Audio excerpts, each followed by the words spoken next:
Ladies and gentlemen, welcome back to another brand spanking new episode of The Intelligent Moron with Alex Silva. It is a new week, a new me, a new you, hopefully. I hope everyone's doing well.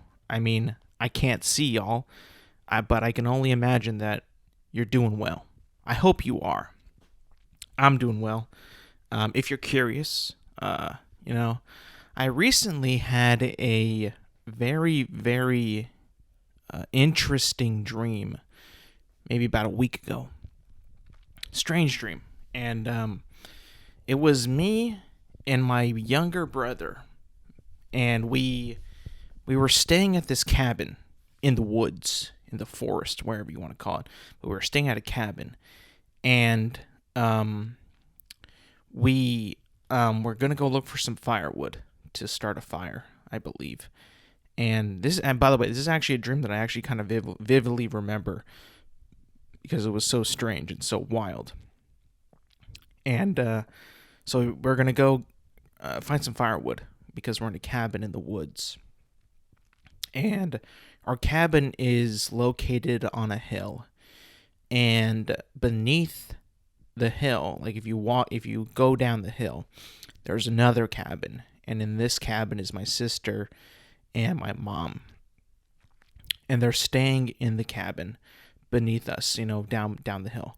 And I don't know why that detail is so important, or it's not important, but it's just a detail that I remember.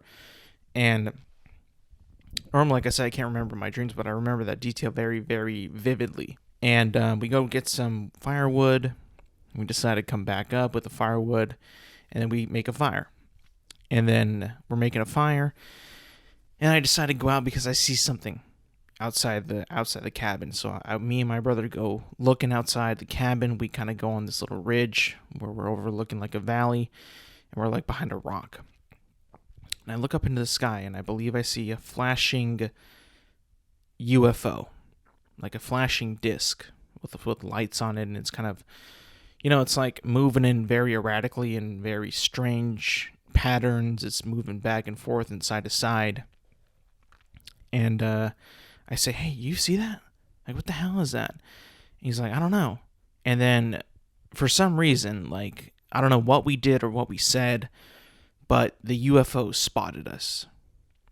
It spotted me and my brother, and it was crazy because it immediately saw us and then kind of zoomed in towards us, our direction, and then shot me with a blue ray of light. And it was surreal. And I woke up, and I was like, I had like this numbing sensation on my face. My whole body was asleep. And then it just went away. That was weird. I don't know if that's, if that was part of the dream or if it was my actual body, but when I woke up, I was fine. And for a split second, I felt like a numbing sensation on like my entire body. And then I woke up. But it wasn't even like a dream that woke me up from like, to start my day either. It woke me up like around like maybe midnight. And then I woke up and I'm like, oh shit, I can go back to sleep. But, I had to make sure I felt myself. I checked my face. I looked at my phone and like, okay, it's midnight. I still got time to sleep. But that was wild. Strange even. I never thought that I would have a dream that, actually had me coming into contact with a UFO, potentially alien life. Now, I'm not a big believer in dreams telling the future. I've never really subscribed to that theory, even though it's been like, I think like played around with in like, movies and TV shows, I believe, but I've never really, bought into that type of theory that that's what, tends to happen. But I do kind of like, I feel like a dream is either something that you've, I guess you've experienced, and that's why you're having that dream. It's like you've seen it, you've experienced something like this, and you're having a dream that's kind of similar to it. I mean, one thing I can think of is like maybe when I was younger, my family would go camping every so often, but like there was no sightings of UFOs. Like I don't understand of why that would be in my dream. I've never seen one before, really, and I also never been fired upon by a UFO. So I thought that was incredibly strange. Like, why would I have a dream about that? Is maybe this is a form of telling me the future. That my dream, this time, was implanted in my brain. And it's the future of what's going to happen to me. I guess all I can do is kind of like avoid going to the forest or avoid going to the woods and avoid cabins, because if this is true and this is a telling of the future of what's going to happen to me in the future, I should probably avoid it then.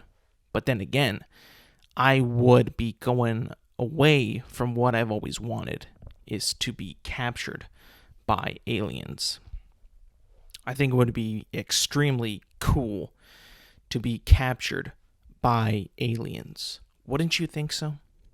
I mean, sure, it'd be kind of scary at first, but like, you kind of worry about your family, what's going to happen to them. Are they even going to remember you? How will you be remembered? Will you have the opportunity to come back into society, into your family, to explain yourself of what happened to you? Is that even a possibility? Or do they keep you forever? You know, there's people that have gone on record, people that I've seen talk on TV, you know, podcast, television shows, claiming they've been, you know, abducted by aliens. You know, that's always a story that people will tell, you know, have been telling for decades, that they've been abducted by aliens. And I always tend to believe that that's bullshit. I always tend to believe that that's not real. That it can't be real, right? It can't possibly be real. Like, there's no way that, you know, first of all, do aliens exist? No one really knows. It's not confirmed. And if so, if they're going to abduct a human being, you know, why would they give them back? You know, why would they give them back to us, I guess you could say? Why would they let them escape? Or why would they just, you know, give them back to, you know, their families or whatever? Because do they think that no one's going to believe what they say and they're okay with that? Because, you know, we have this notion, this narrative that aliens don't exist. And that if we still, if they abduct this old Joe Schmo guy who lives on a farm by himself, and, you know, for experiments and to see what's up with these human beings, and then we put him back on his farm, and he remembers all this and he knows what happened, does society, did the aliens think that the society of the planet of wherever he is going to just merely accept what he says as the truth? Probably not. You know, I think that the aliens are so smart that they don't have to worry about that. All they have to do is just say, plop him right there, plop him right back to his farm. Nobody's going to believe him. He's a cuckoo head for all they know, you know? They'll probably conjure up some story that he was drunk, on drugs, insane, you know, clinically insane, needs help, and no one's going to believe him. And what we did, that he was abducted, that we experimented on him, that we ran some tests to see what these human beings are up to, I'm speaking in the perspective of the aliens, they're not going to believe a single thing that they says, because, first of all, we are not technically real to them. You know, we're just kind of, you know, we are their hallucination, or their crazy brain, or their crazy mind, or their mind playing tricks on them, or however that saying goes. You know, we don't have to worry about that, because there's a narrative out there that the people who believe in UFOs and believe in aliens and believe in an alien life are insane. So we're okay. We're fine. Imagine that. How cool would it be to be an alien at that point then? Knowing that they don't have to worry about a damn thing, because the narrative is for them. They don't have to even try that hard to be secretive, because people in this world will just write it off as you're crazy. Maybe the aliens know that, and maybe they're using that as their advantage to never have to show themselves, because no one believes that they actually exist, even if you could probably point out something. Maybe if so many people say they've seen something somewhere at a specific time, I mean, you can't, I guess you can, but like, now you got more evidence, right? Now you got more eyewitnesses, more people claiming they've seen the same thing. At that point, do you actually, as a society of people, still think that they're cuckoo for Cocoa Puffs? Are they still insane? Or is there some truth to that? The abduction thing is kind of hard to get past. It's kind of hard to really, I guess you could say, confirm abductions. It's hard to do. I agree. It really is.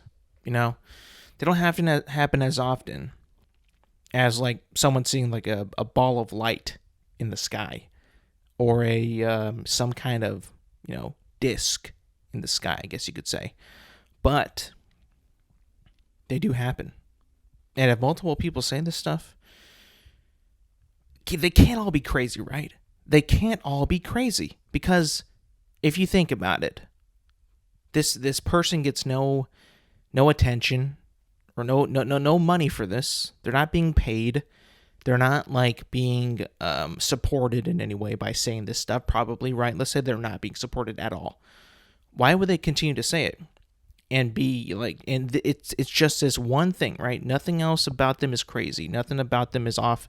It's just this story that this guy has, that he was taken and he saw, these beings, these aliens kind of, fuck with them.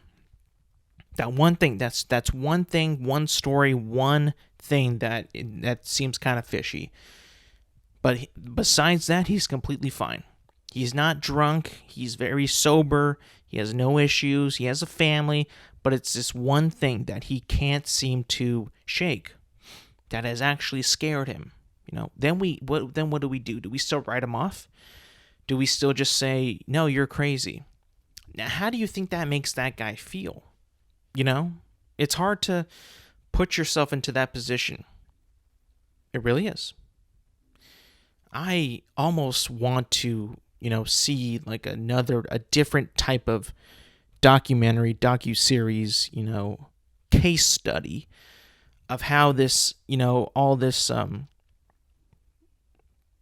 I guess you could say like backlash to what someone has said that they've experienced in their life, like an abduction, and he goes to the grave with it, and he always tells the same story. How does that person's life continue? Because we only know about them in that one moment that draws the attention at that one time. But what about a year from now? Maybe 10 years from now? Is he still saying that thing? He's getting no money for it, no publicity, no support, nothing. I'm sure, like, at a certain point, a human being who has spun a narrative, who has spun, a story to make them look in a certain way, some type of way, get attention, whether it be good or bad. At some point, let's say it's going to support him for a while. Let's say he gets some publicity, right? Even though he didn't want to get publicity. But let's say nowadays he doesn't get any support, no publicity, but still says the same thing. Is it because he thinks that it will eventually still give him publicity and maybe support his family, maybe attention, maybe some money along the way? Or he straight up is getting nothing, no support, no publicity, no money, nothing, but it's actually what happened. And he's just trying to say, hey, that's what happened to me. I've said it multiple times. Do I have to keep repeating myself? Yada, yada, yada. And yeah, I feel like there's a lot of truth in that. That there can be some, people that do use it for publicity. Others, it's what really happened. And, they just have to continue to tell themselves, like, I know what I saw. I'm not crazy. I'm not, insane. That's what I saw. That's what I'm telling you now. It's your choice to believe me or not. Now, for me, when I talk about UFOs, and I've gone down a rabbit hole on this stuff, done a lot of research. There's a lot of documents out there that are public that you could look at and read and research and discover what there's some accounts of people, what they've seen throughout the decades since they've been recorded. I normally go to like pilot stories like David Fravor or Ryan Graves. These people, these men, these people who have flown aircraft in the military on a regular basis, right? Days, weeks, months, years of flying aircraft in the skies around the country and abroad, right? They know how aircraft, air transportation, birds, helicopters, balloons, other forms of, aircraft, even maybe some rockets. They know how things move through the sky, move through the air, right? When they come out and they say, yeah, I don't really understand how this thing was able to move in this way. I think that people who are like me and you, normal people on Twitter, on social media, YouTube, whatever, comment sections are going to, if they come with the audacity to say he doesn't know what he's talking about or he's crazy, well, that doesn't make any sense because he knows more than you. He's a pilot. He flies aircraft, fighter jet aircraft, the most sophisticated machines that we have in our arsenal, right?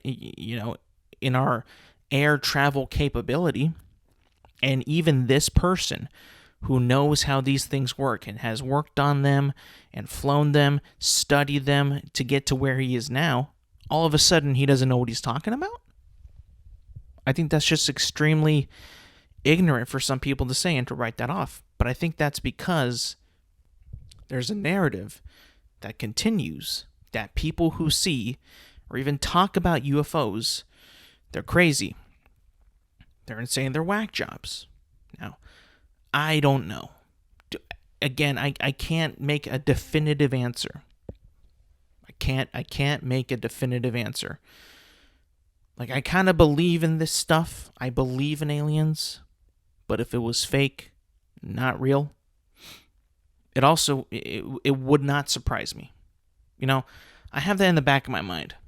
Like, in the front of my mind is they're real, they're here, they're capable of outmaneuvering our aircraft.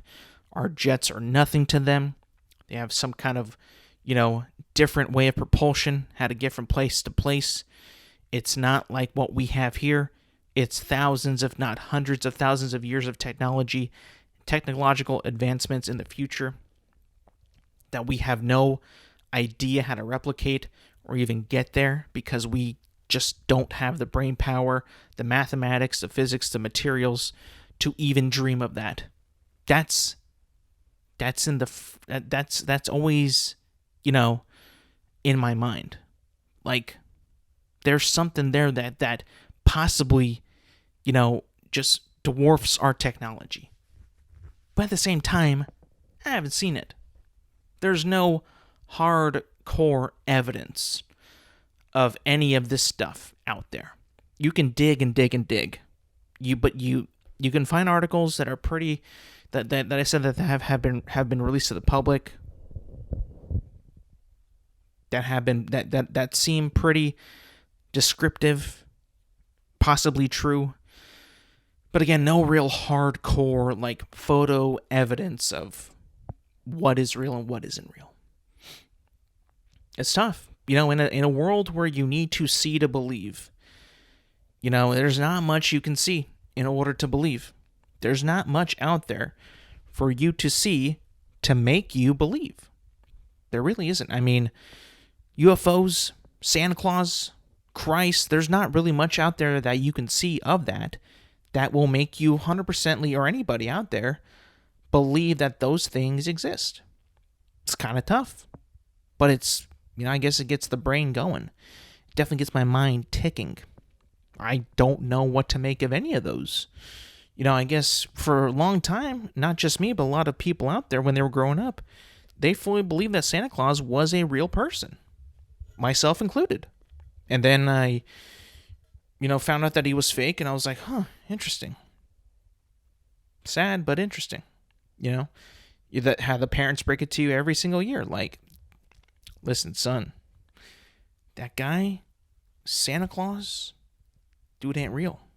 That was me. I put presents under the tree when he went to sleep. I nibbled on the cookies, drank a little bit of the milk when you were asleep. That was on me. Now, how do you accept that as a kid? How do you do that? Is that even possible? Well, look at me now. I think that I accepted it pretty well. I'm not angry about that. I'm like, yeah, it was fun though while it lasted. I believed that motherfucker was real. The Christmas was so much fun because I believed in Santa Claus. That he was coming down the chimney. Well, I didn't even have a chimney in some places where I lived. My first house I lived in, we didn't have a chimney. I said, how is Santa Claus going to come in? They just told me he is. I was like, but that goes against every single documentation, every film, every TV show that has Santa Claus. He always comes down a chimney. But they said, no, he's coming. Then when I moved into my new house, we had a chimney. I was like, oh, now he can easily come in. Now he's got a path right here where he's supposed to come in. Go ahead and come in. I even put the stockings right next to the chimney, the cookies right there so we could have easy access. That way he doesn't have to fumble over objects and just get to his cookies and milk. Like a sweetheart that I am. A nice guy, I feel like. Only to find out that this guy wasn't real. But I got over it, though. So, if I'm living in a dreamland where I think that these things are real, and, it only takes like one press conference to say, listen, people, this shit ain't real. This is China. This is Russia. This is North Korea. These are our enemies. Some of it is us. We just couldn't tell you because we don't want you to know what we got cooking or what our enemies got cooking. That would be like the worst thing ever, I think. I'd much rather it be aliens. I don't want it to be an enemy of the country. I wouldn't want that one bit. Could you imagine that? Could you imagine that? If it was one of our enemies, that they had this technology that could outmaneuver whatever we had. That'd be scary, wouldn't it be? I think it'd be scary. I might cry. Knowing that, oh shit, China can just hover over everything and just like annihilate us all if they wanted to. That might be kind of crazy. That might be, if it's aliens, they haven't really killed anybody yet, right? There's no UFO confirmed kills, I think. At least that we know of. None on the record, which is nice. That would suck if that, it was confirmed that these aliens were killing us. That would be crazy. But what if the government is hiding that? What if they are real? And the government said, we cannot let anybody know that these are real. But who's to decide that? Who would decide that? Who in their right mind thinks that no one should see this? Let's say they're discovered, right? They're seen. Someone sees them. And people are like, a group of people are like, nah, no one should see this. Like, who in the right mind has that right, that decision to make that? Jesus Christ? I have no idea, right? Who would have that authority? Who would have that say? Who would have that final say? Like, nah, no one can know about this. Sorry. Every photo that you've seen, everything that you think that you saw, fake, not real. Who decides that? I don't know. And let's say they do try to, release something official, right? They say, jig's up. There you go. There it is. You happy now? I would be extremely happy, but would I believe it? We live in a day and age where I've seen some very a lot of stuff out there. A lot of stuff that looks real, but it's not real. Talking about AI generated photos. Have you seen these? Now, I haven't seen a lot, but I was shown a few pictures of what looked like to be Donald Trump, former president of the United States, running away from police officers and even being detained by like police officers. I saw photos of that. Turns out they weren't even real. They were AI generated. Somebody put them on Twitter and people were like, holy shit, he's arrested. Meanwhile, this never happened. None of that happened. None of those photos are real.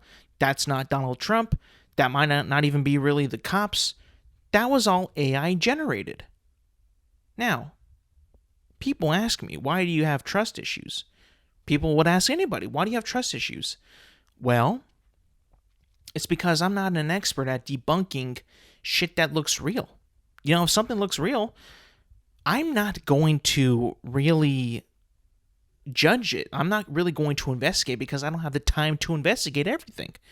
You know, I don't live in a basement with loads of time and loads of money to decipher every single thing that comes out. That's just not going to happen with me. So let's say the government releases documentation, photo documents of actual UFOs. Who's to say that those are real? That that's what they look like. With what's been happening nowadays with AI generated shit and AI chat boxes like Chat GPT and shit like this, who knows what AI has not touched yet? It's touched photos. It can deep fake people on other people's faces. Bro, I've seen filters on Instagram that do an incredible job of putting makeup and other faces on someone's face now. That it's like, it's beyond crazy of how real some of this stuff looks. And even when you move in the picture, you put something in the way of your face, it still keeps it right there. Like, I think that there should be an investigation on some of these filters on social media platforms like Instagram, Snapchat, Facebook, Twitter, TikTok. That needs to be investigated big time, because who's to say that people are not getting bamboozled every day on everyday things? You know? Someone could not be wearing makeup and comment on a video of someone who looks like to be wearing makeup. Good makeup. I like your makeup. You look nice today.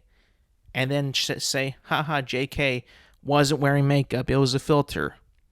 Like, that's just weird to me, I think. It's like normalizing fakeness. Normalizing everything but yourself. You know? You don't look real in this. You look fake. What's the point? Is social media really a platform to just show your fake self? Like, you know, I remember back in the day when you had social media, and in my day it was Facebook, Twitter. I didn't have MySpace, but that was also a big thing back when I was growing up. But people always like to post and comment in a way that they wouldn't normally communicate in real life.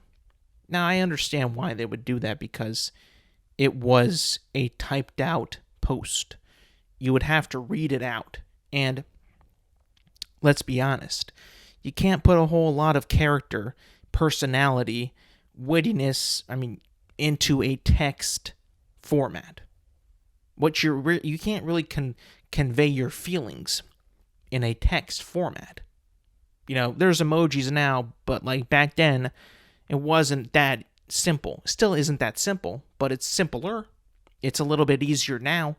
People can kind of get it, but text is not really the ideal way to express emotion of what you're trying to say. It just isn't. So I guess like back then we were kind of putting out fake posts of how we felt, how we talked. It was all fake. It was all bullshit. It's just now kind of transitioned to now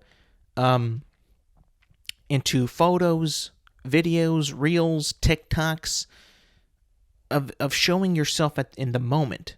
But now that there's filters, You don't even have to show how you really look at that moment. It could be fake.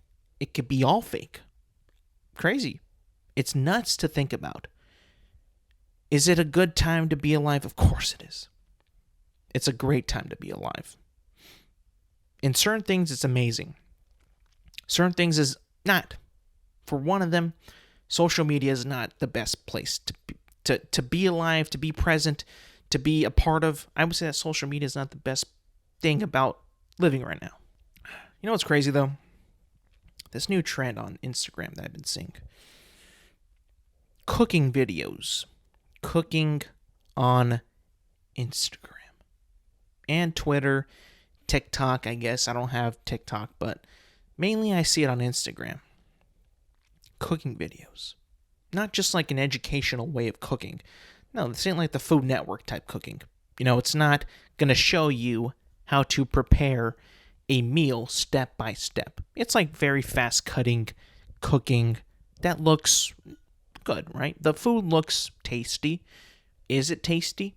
Who knows? The person who makes it probably doesn't even eat it. They probably just make it just to post and get some cash and move on to the next one. Who knows, right? But it looks good.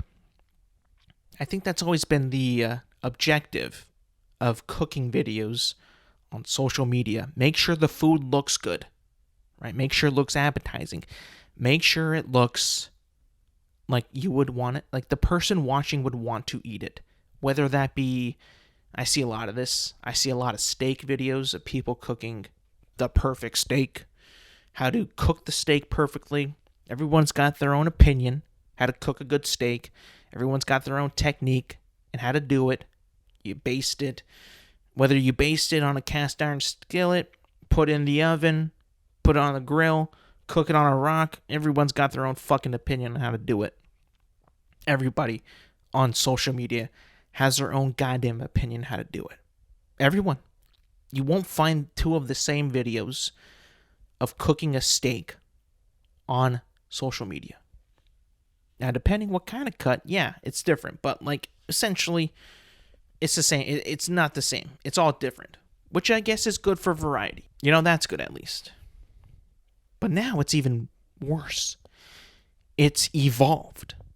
It's now evolved to, what do you think? What do you think about it? And here's where I explain this new trend.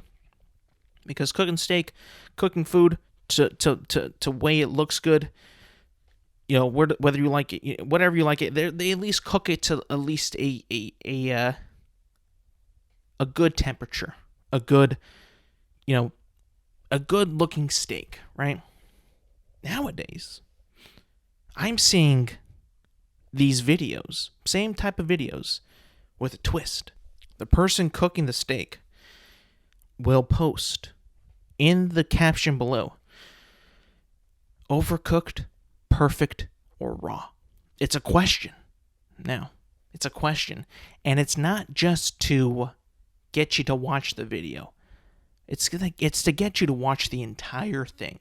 Because now the person who has posted that video wants to make sure that you, the good citizen of whatever country that you live in, that you, who has like 30 seconds of spare time, they're on their lunch break, they're on their break, you know, they're on the bus.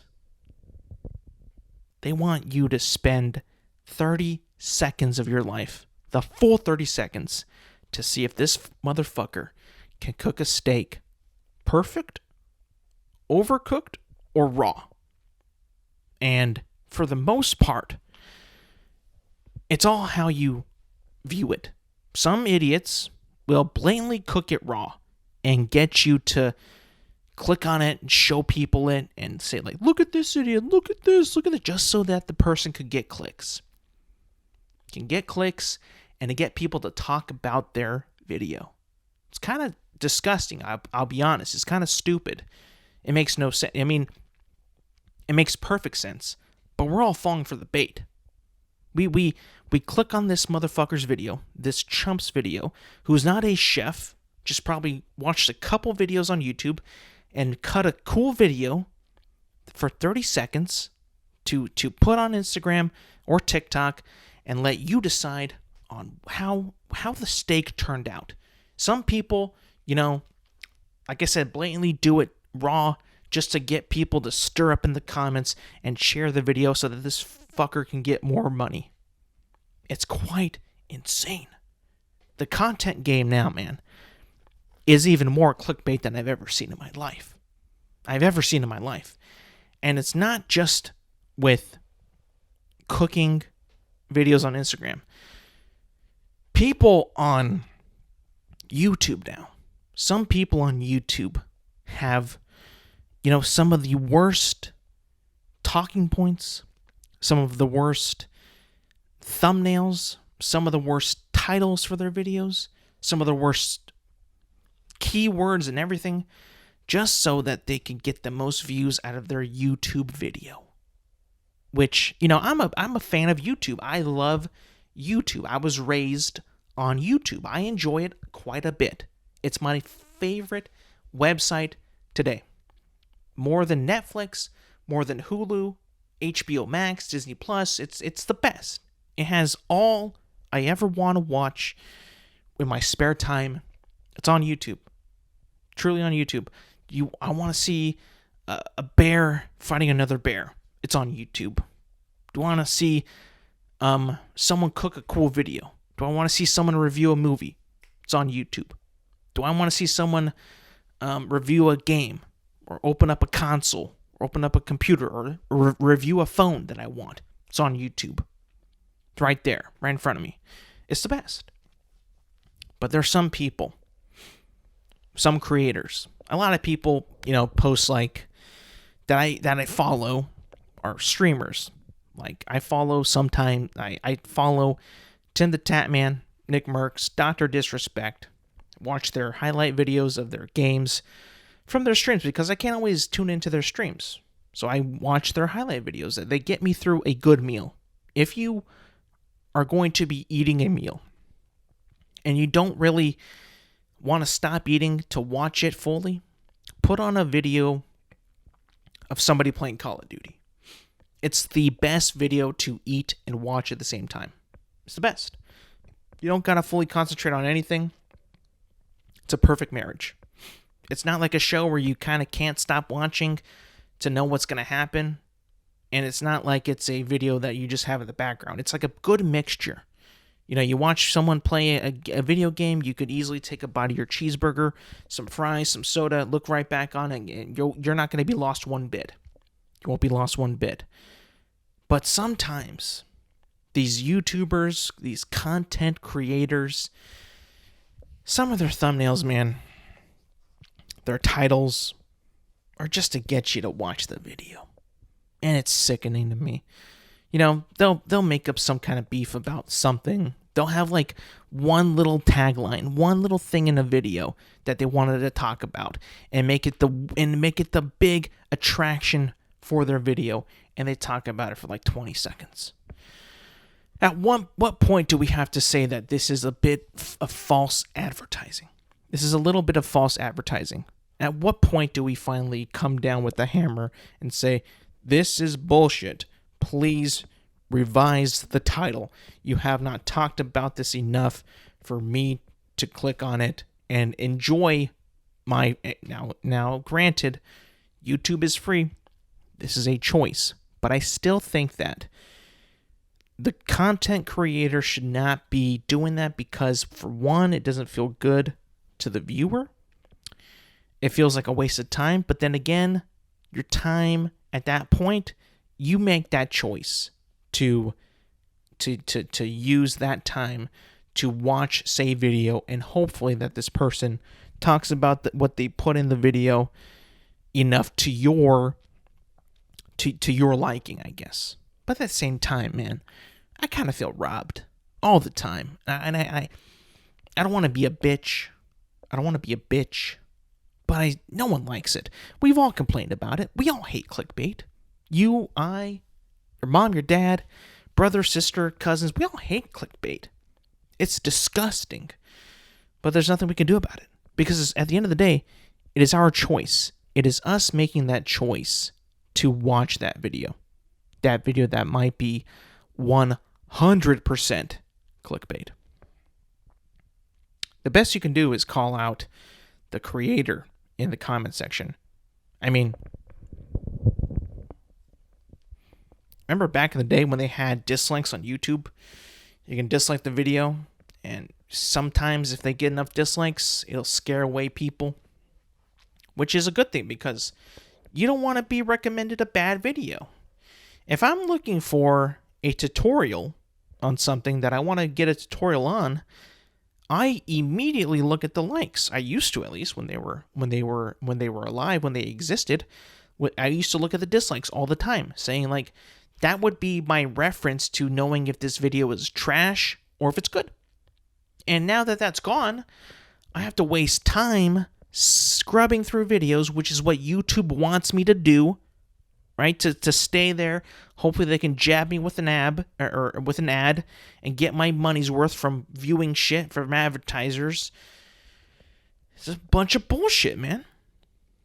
But that's just where we are now. You know, they said that it's to make people feel more comfortable and make people not feel as bad about their bullshit that they put out, which, if it is bullshit, you should have every single right to call it bullshit.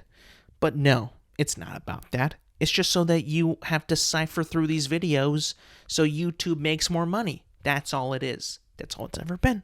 Now that I think about it, thinking about it out loud, that's kind of what it's always been about.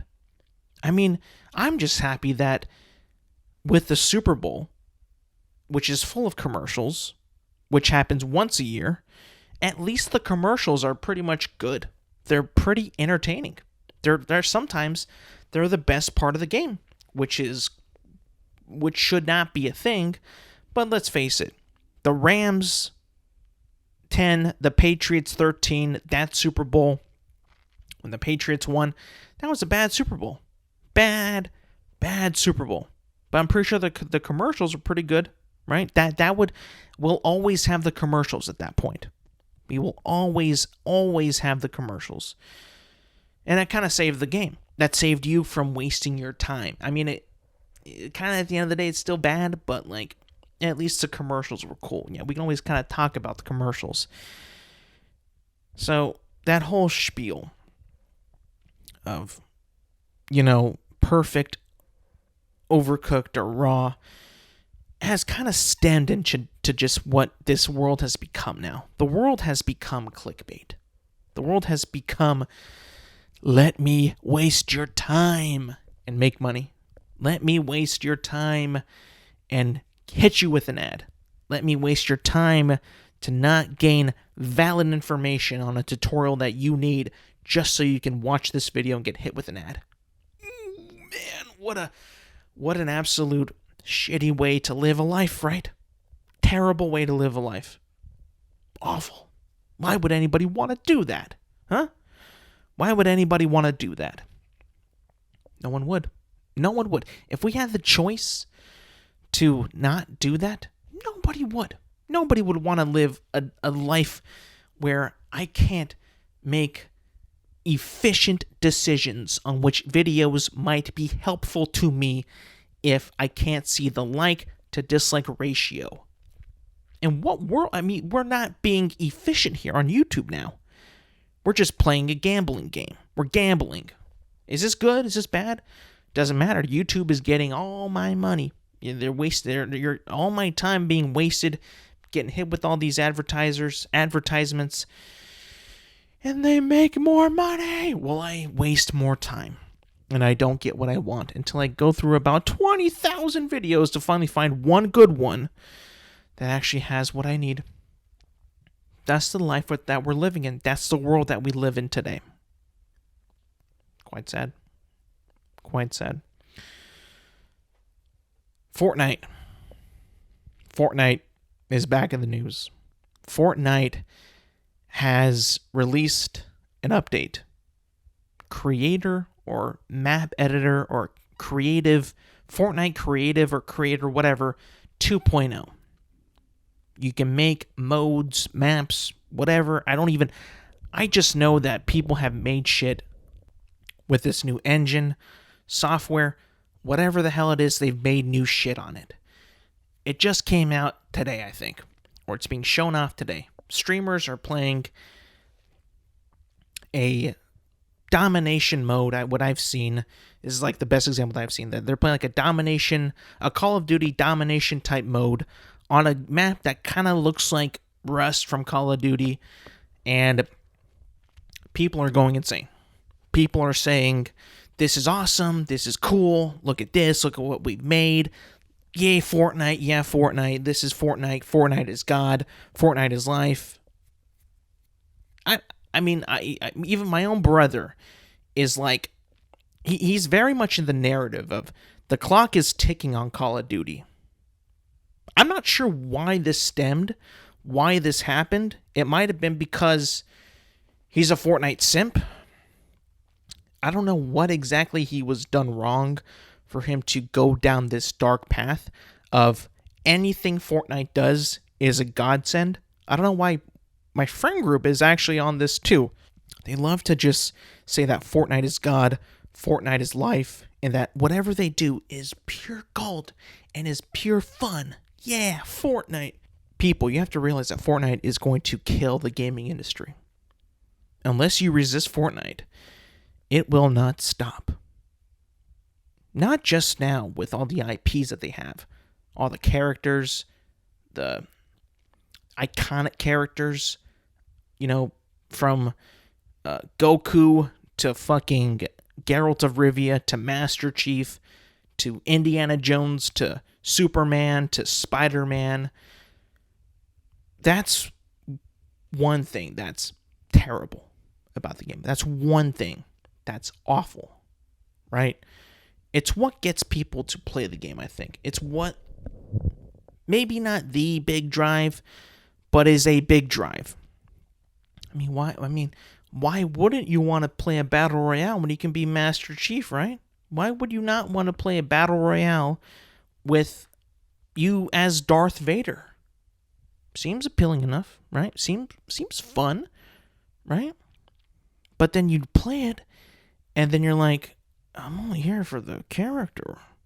The gameplay's fun, but like the character's lit. And then that makes people not want to play anything else because you can't be Darth Vader in Call of Duty. And then people are like, bro, why can't you be Darth Vader? Like, hold on a second. You don't understand what Fortnite had to do to get Darth Vader in that game. If Darth Vader was in Call of Duty, that takes away the specialty of Fortnite for one. And everybody does it. Then everyone copies the Fortnite model. And then everything is Fortnite. Then what are we playing? What are we doing? There's no innovation. There's no imagination. It's all Fortnite. So that's one thing. Putting the characters into the game, I think, is a big drive for people to play the game still, to continue to play the game. That's one drive, I think. And now this new mode where you can create game modes and stuff, it's like, why would any other game studio make a game when Fortnite does the same fucking thing? I think that we need to resist Fortnite. I think that we're at a point in time where if you don't kill Fortnite, the gaming industry will die. Because if these fucking loser kids and loser gamers, all they want to do is play fucking Fortnite, and that, hey, I want to play a good game of search and destroy. Well, Fortnite has it. Well, I want to play like Halo style big team battle. Well, Fortnite has it too. Like, then there's no reason for these other games to exist. There's no reason for anybody to be creative now because people are just so sucked into this stupid Fortnite shit. It's warped their brains to thinking that Fortnite is God, which is not okay. It's not okay. And I don't think that Fortnite is playing fair because they just copy everything. They just copy everything. They don't have any original characters. They just copy everything. Imagine if, Fortnite had its own characters. Fortnite had its own twist on a battle royale. Fortnite did not really implement as many characters from other IPs as it has. Imagine that, right? Imagine it did that. Imagine it had its own. Would it be as successful? If the developers actually gave a shit about their own characters and their own game, probably. But no, they just bank on getting other IPs, other characters, and creating this mode where you can create any type of game mode. I mean, they've already created the domination from Call of Duty, so like, I mean, if this is going to get people to really compare the two, this is sickening. One, you got a game that has no identity. Fortnite has no identity. Fortnite is just everything. They have no identity. They have no personality. They have nothing. They're just a battle royale that looks fun and might be fun to some people. Others, it's kind of campy and gimmicky for kids. Like, I don't give a shit. I truly don't give a shit. But, I'm in the minority in this. Sadly, I'm in the minority. The majority, fucking eat that shit up night and day. Like I said before, those people that love it, they think that Fortnite can do no harm, that they're God. And it sucks to think that. It sucks that we live in a world where that is happening. We live in a world where Fortnite has ascended beyond like anything else, I think. The influence, the drive, the pull, like the how many people just play it day in and day out. I don't know. I don't know if anything can stop it, honestly. If they already made a mode where you can create your own game modes, and they legit created a Call of Duty mode, what do you do? How do you even combat this? I don't know. It's gross. It's unimaginative. It's plagiarism. This is disgusting. Fortnite is disgusting. And it might be the death of all games. All multiplayer based games that have that want to do well, that have a direct audience. It's just going to be sucked up by Fortnite people because they always complain. They always say Fortnite's better. That's not really fair, though.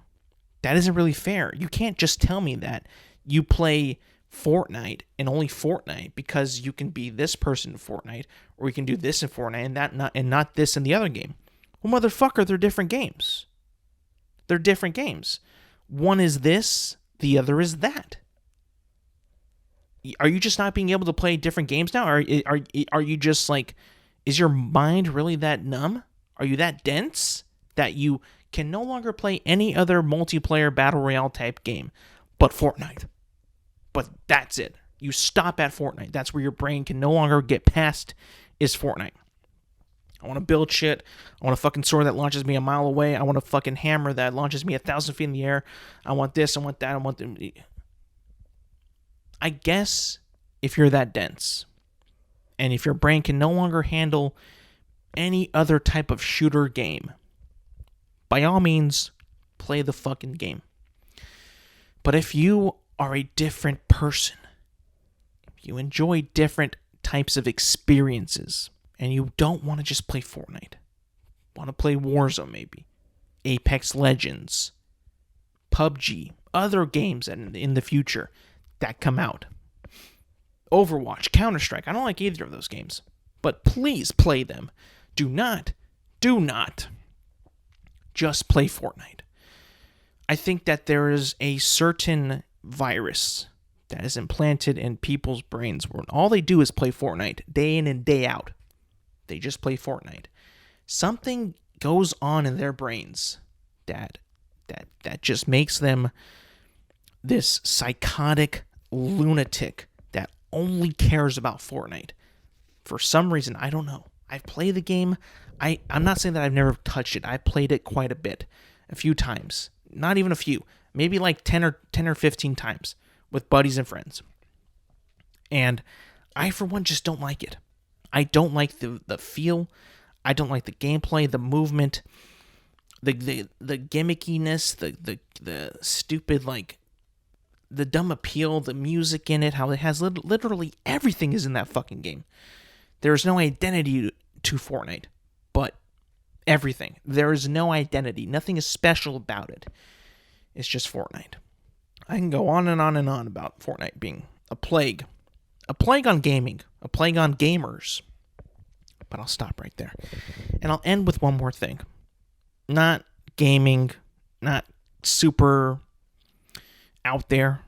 The World Baseball Classic ended. Japan beat the United States 3-2. Shohei Ohtani struck out Mike Trout, and Japan is the best country at baseball, according to the World Baseball Classic. And I didn't watch the whole game. I watched like maybe the 8th inning on, and it was decent. It was good baseball. And you know what? There's a lot of people out there that say it's bad because all they care about is their MLB teams and their players not getting hurt for the season, which I can see a concern about, and I can see a passion behind that. You enjoy your team in the regular season and hopefully in the playoffs doing well. I understand that all 100%. I'm a Dodgers fan, so having Austin Barnes and Mookie Betts and Julio Urias and others in the World Baseball Classic I wasn't nervous at all. At all. It would have been a shame if they got injured, but, the fact of the matter is that the players who play in the World Baseball Classic, you have to understand as fans that they have an amazing opportunity to represent their country. And you don't always get it in the Olympics with these type of sports, but especially like in the United States and even in these other countries where they play a lot of baseball, like Cuba, Puerto Rico, Mexico, Japan, the Dominican Republic. They play baseball to a high level, and they want to prove that they are the best country at baseball. Now, we finished second place, so I guess like we're second best. I'll take that. I'll take that. But you have to understand, as a fan of your MLB team, you have to be player first in this. If your players want to go represent their country, you shouldn't be pissed off that they're doing that and potentially putting themselves up to get, injured and not be ready for the regular season. Because if you don't, then you're not for the players. You're for yourself. You're being selfish. There's nothing more I liked more than seeing like people across the media not giving a shit about the World Baseball Classic, and then seeing how much joy the players were having representing their country and playing well in the tournament. It was such a nice sight to see how these guys were able to block out the haters, which apparently has become everybody now, and just play the game that they love to represent their country. Like, it was such a nice sight to see. It was beautiful. It's why you play the sport. You play it because you love it. The money comes later. If you're not good at the sport, if you don't love the sport, you're not going to get paid. You can't just say, I'm going to play baseball so I can make money. I mean, that comes along with the way, and I'm sure in some instances it's an incentive and it makes you play better, but at the very beginning, you play because you love it. You're playing a game. You're not working in a factory. You're playing a child's game to support your family. You can't just... And the players love baseball. That's why they play it. That's why they want to put on the red, white, and blue or whatever for their country. Let them do that. You have to. I mean, I'm so pro player in this whole situation, in this whole topic, that when people were giving them shit that they didn't want them to play, I was like, you guys are not for the players. You were not for the players. You're for yourself. You're being selfish. Now, of course, there's some instances where players get injured. That's just unfortunate. But hey, next person up, right? I mean, they're team sports for a reason. Not one person makes or break a team. Sometimes they do. That's unfortunate. But for the most part, it's a team sport. It takes, a ton of people to make the team that you support, that you root for, win the World Series. So I didn't enjoy the hate, and I know I didn't speak much about the World Baseball Classic at all when it was running, because I didn't watch a whole ton of it, because a lot of it was on Fox Sports 1 at some weird times during the day, and I'm just like, March Madness was on too. I wish there was nothing going on. That way I could watch the World Baseball Classic and put my full attention on it, but there was March Madness happening. And then before that there wasn't, but it didn't really catch my attention. But that's not the point. The point is I support the players.